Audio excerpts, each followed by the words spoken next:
On October 26, 1983, 14-year-old Sandra K. Ramber vanished from her family's home in Santa Fe, Texas, without leaving behind a single explanation. That morning, her father left for work while Sandra was still inside the house. It seemed like an ordinary day.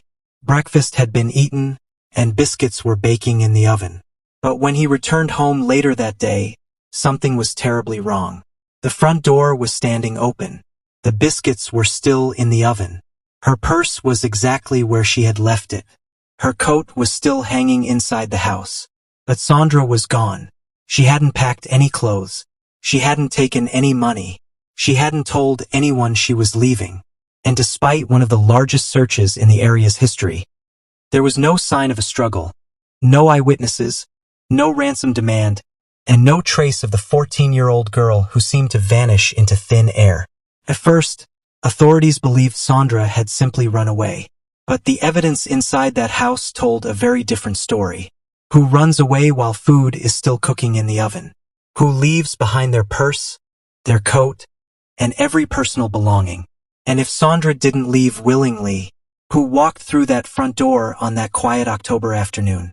For more than 4 decades, those questions have haunted her family and frustrated investigators.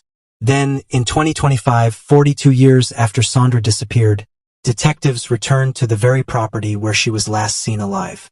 Armed with cadaver dogs, ground-penetrating radar, excavation equipment, and a new investigative lead, they searched beneath the concrete floor of the old garage, hoping the answers had been buried there all along.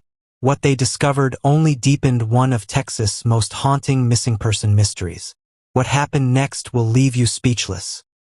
Before she became one of Texas' oldest unsolved missing person cases, before investigators spent decades chasing leads that seemed to disappear as quickly as they appeared, before detectives returned more than 40 years later to dig beneath the concrete floor of her childhood home, Sandra K. Ramber was simply a 14-year-old girl with dreams, hobbies, and an entire future waiting for her.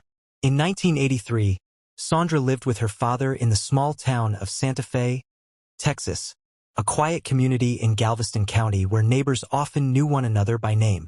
It was the kind of place where children rode their bicycles through the neighborhood. Families left their doors unlocked, and serious crimes were uncommon enough to become the talk of the entire town. For Sandra, life was much like that of many teenage girls her age. She was beginning to discover who she wanted to become. According to her older brother, Chris Ramber, Sandra had a bright personality and loved expressing herself through art. The two siblings shared a close bond growing up. They spent countless hours laughing together, drawing pictures, and enjoying the simple moments that often become priceless memories after someone is gone. Years later, Chris would remember his little sister not as the mysterious missing girl whose face appeared on flyers and news reports, but as the energetic teenager he had watched grow up. He described her as a completely normal 14-year-old. She was becoming interested in makeup, fashion, and her appearance. Interests that reflected a young girl stepping into adolescence and imagining the woman she hoped to become. One of Sandra's biggest dreams was to become a model. Like many teenagers, she looked ahead with excitement rather than fear.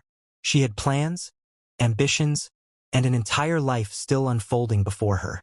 Nothing about her behavior suggested that she was preparing to disappear forever.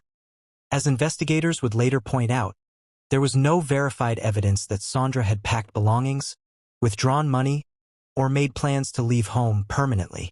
To her family, she wasn't running away from life. She was just beginning to live it.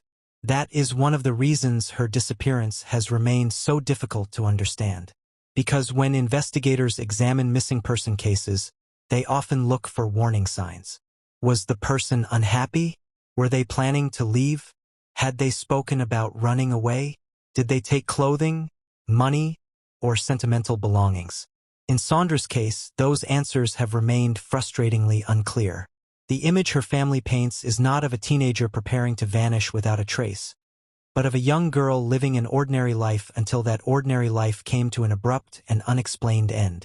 By October 1983, Galveston County itself carried a hidden darkness.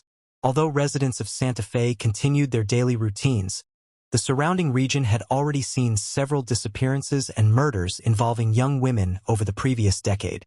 Those crimes would later become associated with what many know as the Texas killing fields. Over the years, some have wondered whether Sandra's disappearance could somehow be connected to those notorious